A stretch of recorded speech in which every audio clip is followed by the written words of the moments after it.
What is organization?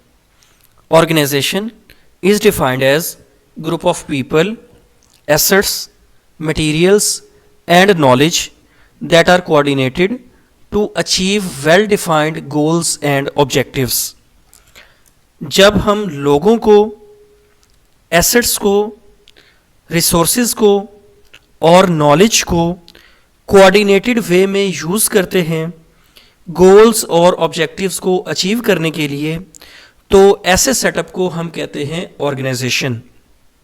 Her organisation के 3 important components होते हैं।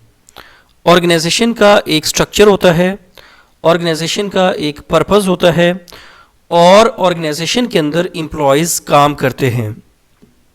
ऑर्गेनाइजेशन का स्ट्रक्चर ये डिफाइन करता है कि ऑर्गेनाइजेशन में जो डिफरेंट डिपार्टमेंट्स काम करते हैं, फॉर एग्जांपल प्रोडक्शन है, मार्केटिंग है, सेल्स है, एचआर है और फाइनेंस है। तो ऑर्गेनाइजेशन के अंदर जो डिफरेंट डिपार्टमेंट्स काम करते हैं उनके फंक्शंस क्या है और उनका आपस में रिलेशनशिप कैसा है।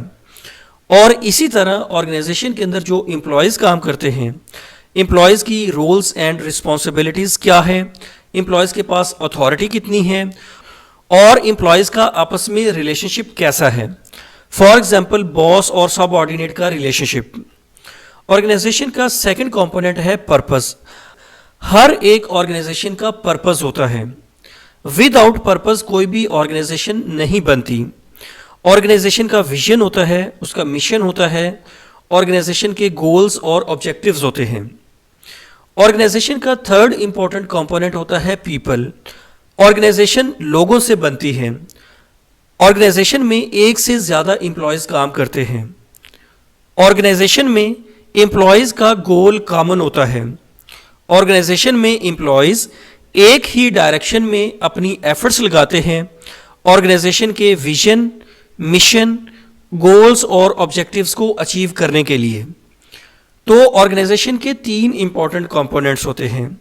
ऑर्गेनाइजेशन का एक स्ट्रक्चर होता है, ऑर्गेनाइजेशन के अंदर एक हायरार्की होती है, ऑर्गेनाइजेशन का एक पर्पस होता है और ऑर्गेनाइजेशन के अंदर एम्प्लॉयज़ काम करते हैं ऑर्गेनाइजेशन के स्ट्रैटेजिक गोल्स और ऑब्जेक्टिव्स को अचीव करने के लिए।